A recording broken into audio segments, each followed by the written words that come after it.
bienvenue de retour sur ma chaîne YouTube Twin Flame Spirit.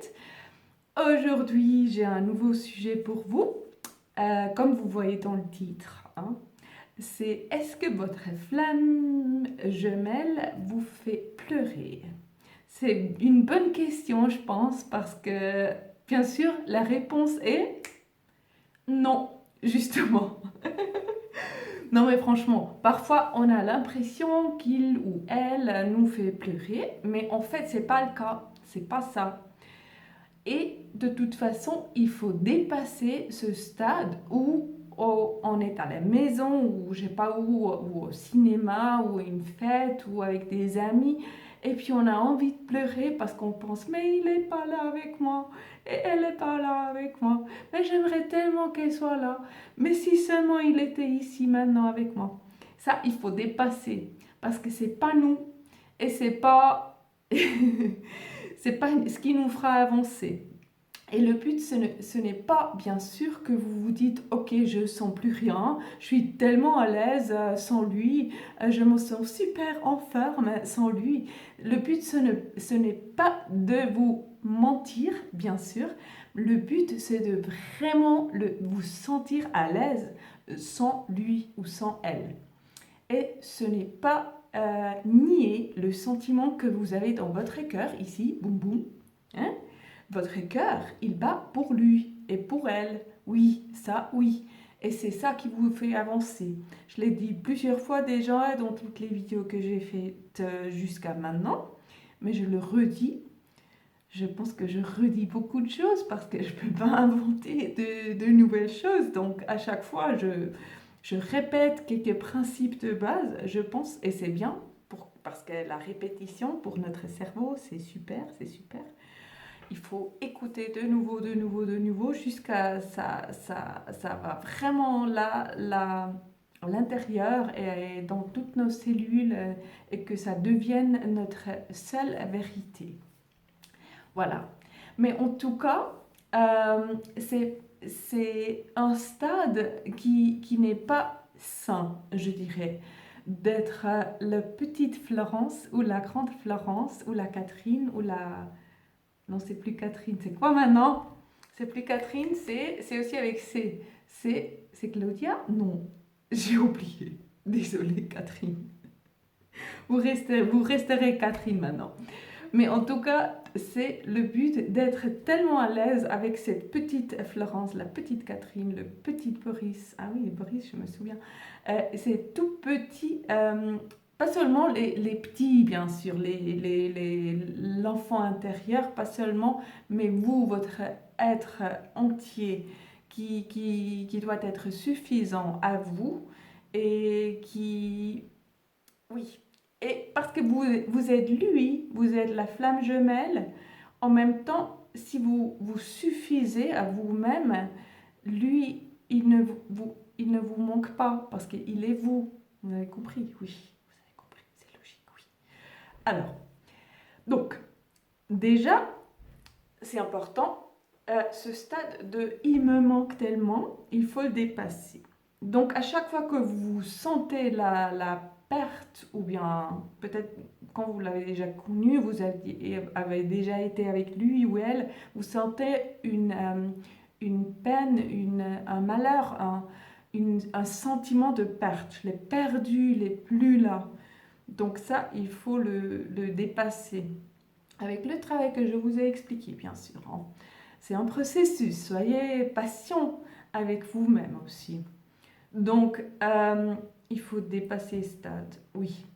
Mais, tout de même, quand vous arriverez au stade, et je fais exprès de parler des stades comme ça pour avoir l'impression qu'il y a une évolution, qu'il y a un avant et un après et tout ça, je le fais exprès, mais c'est pas pour juger si vous êtes à un certain point ou à un certain moment dans votre voyage de flamme jumelle, c'est pas pire ou moins bien, vous avez tellement longtemps, long chemin à parcourir, c'est ça, c'est pas ça le message, mais quand même c'est une évolution et c'est un développement que vous passerez.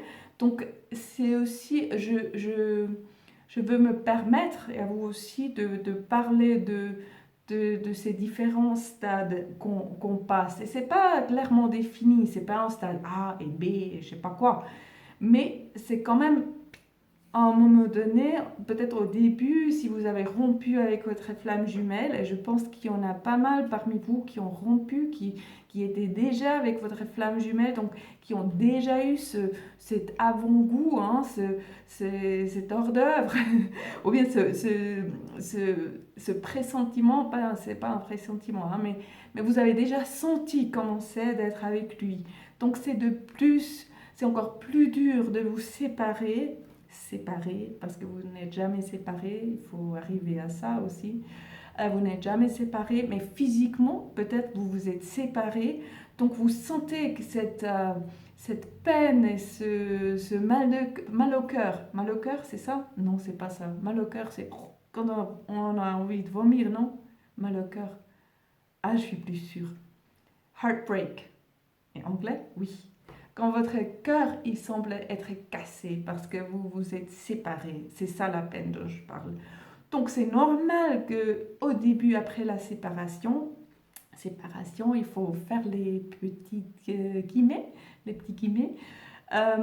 vous ayez encore cette peine et cette douleur, hein, dans votre cœur.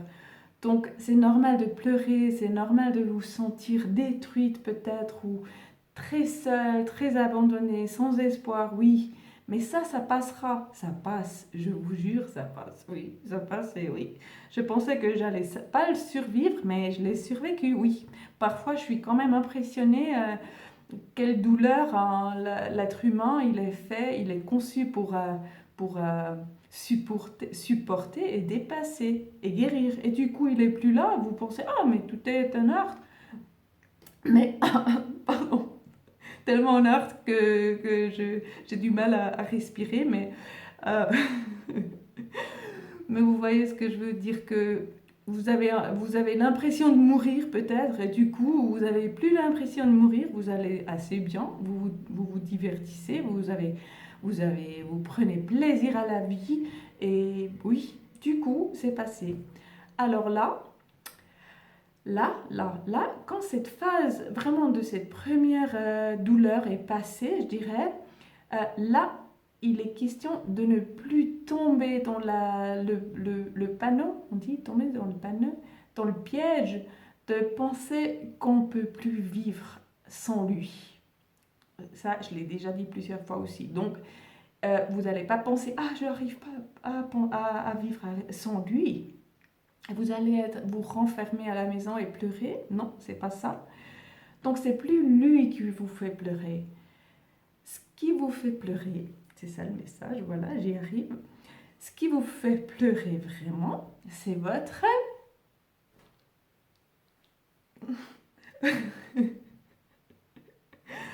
Vous savez déjà, c'est votre travail spirituel auquel je vous ai rappelé de le faire. J'ai dit, il faut faire le travail spirituel. Je vous ai expliqué l'exercice qu'il faut faire. De vous aimer d'une certaine façon qui est décrit dans l'exercice que je vous ai passé. Donc, il faut vous aimer.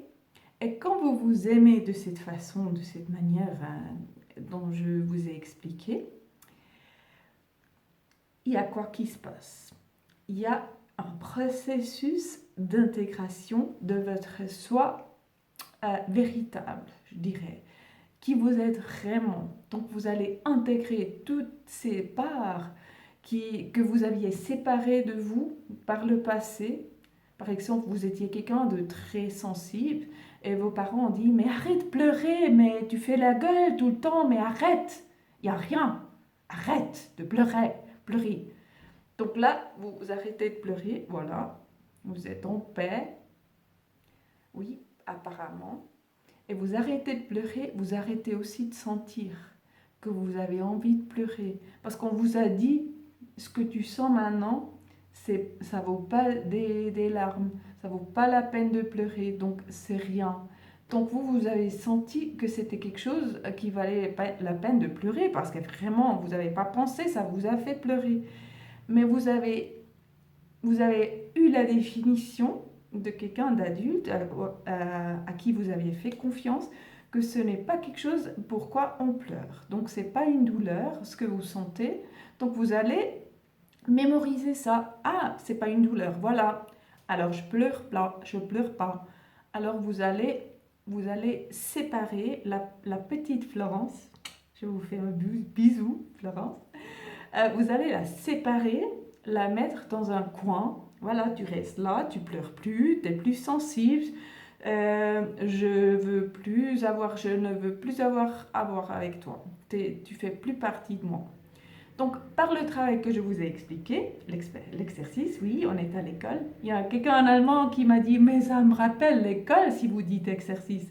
Et je vous jure, j'ai eu la même pensée au début. J'ai dit, bon, c'est bon là, exercice, hein, ça, je m'en fous quoi. Mais c'est vraiment utile, comme vous avez vu ou vous allez voir, ou oui. Voilà. Alors, cette petite Florence que vous avez séparée, en faisant le travail spirituel, vous la réintégrez, vous l'embrassez, vous l'intégrez en vous. La petite Florence sensible, sensitive, sensible, oui, sensible. Voilà. Donc, en faisant ce travail, en même temps, vous intégrez vous-même et en même temps, vous laissez partir tout ce que ne vous êtes pas.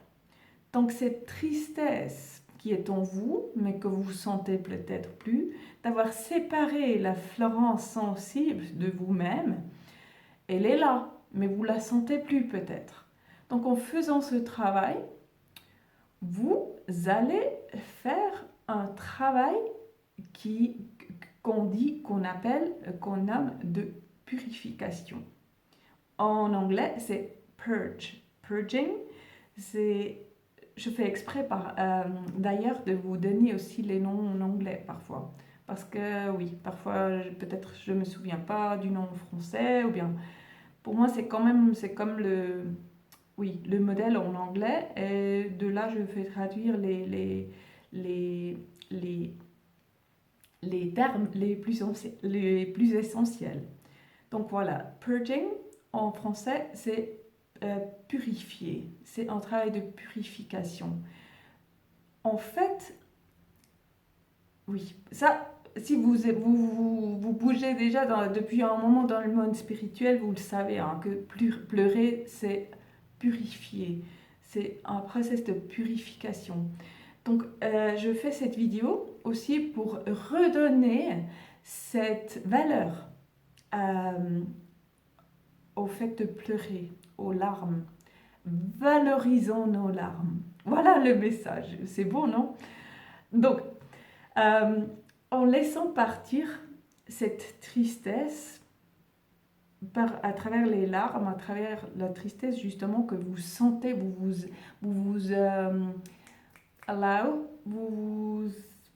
permettez de sentir cette tristesse qui peut-être a été enfouie pendant très longtemps et qui finalement surgit et qui a le droit d'être senti et de partir. Voilà, c'est beau, non? Alors, est-ce que c'est votre flamme jumelle qui vous fait pleurer? C'est ça la question. Et comme je vous ai dit, c'est pas le cas. C'est pas lui ou elle qui vous fait pleurer. C'est pas vous-même non plus. C'est juste, il faut pas juger. Peu importe qui vous fait pleurer. Vous avez envie de pleurer, alors pleurez. Et je dis pas renfermez-vous chez vous avec des chips et du chocolat pour 3 jours et ne faites que pleurer. Non, c'est pas ça. Il y a aussi des limites, hein. Il y a une voie on dit comment, de moitié, non, de moyenne, oh, on oublie ça. Mais il y a un juste milieu, on dit comme ça, oui. On a un juste milieu entre pleurer et vous permettre de sentir la tristesse et aussi de ne pas vous abandonner là-dedans et d'être incapable de vivre votre vie. Il y a un juste milieu.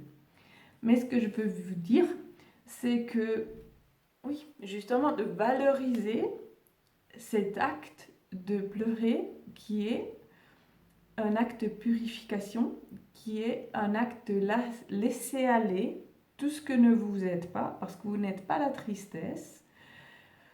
Donc vous laissez aller la tristesse et autant de fois que vous en avez besoin.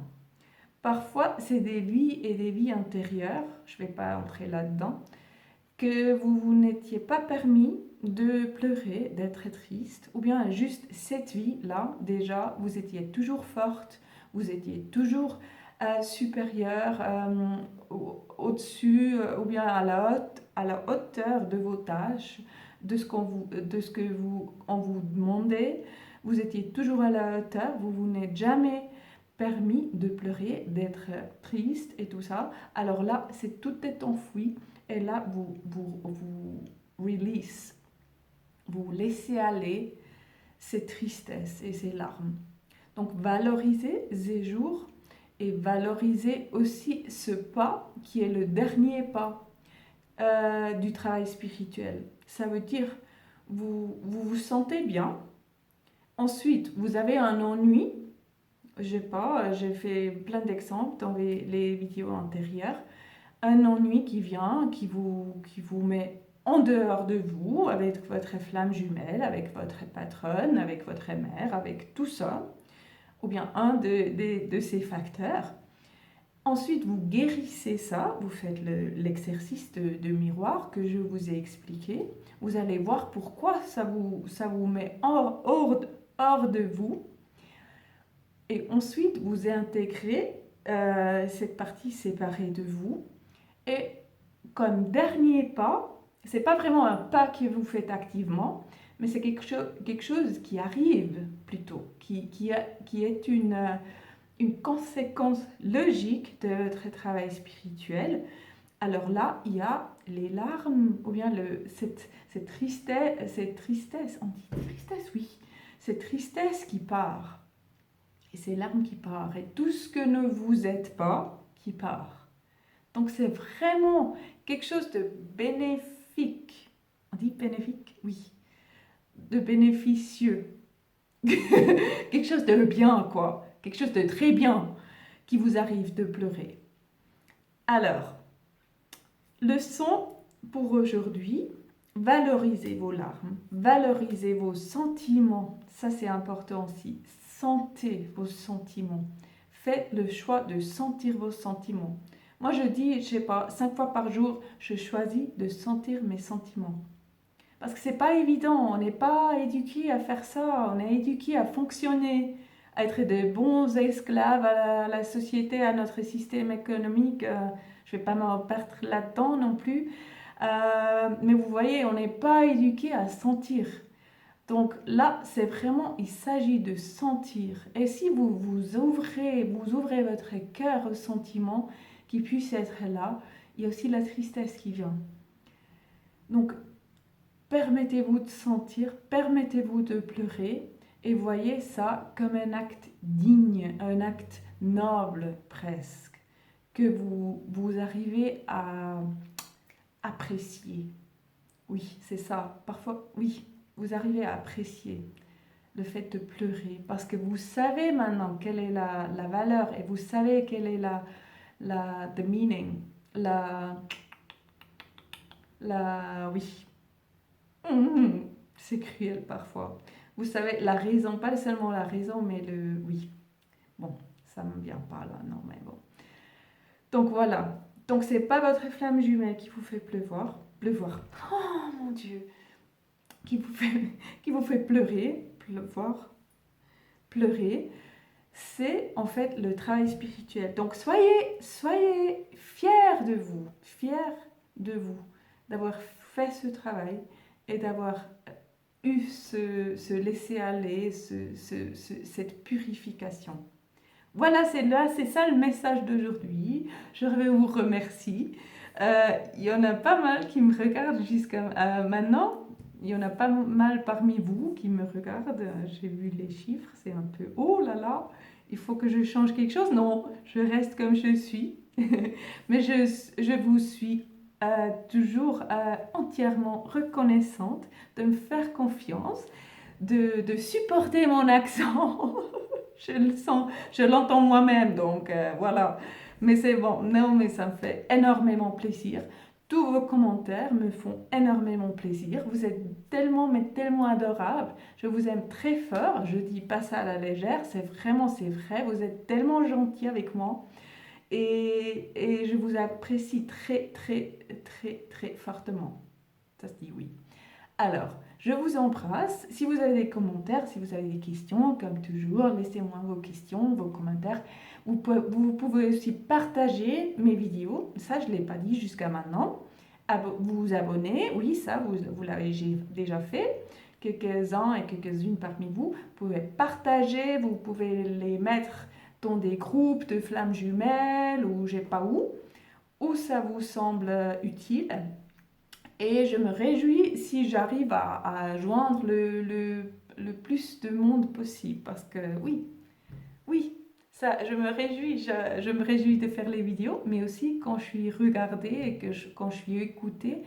Et oui, voilà, j'ai tout dit. Et je vous laisse, je vous embrasse, je vous envoie un bisou et je vous dis à la prochaine. Au revoir.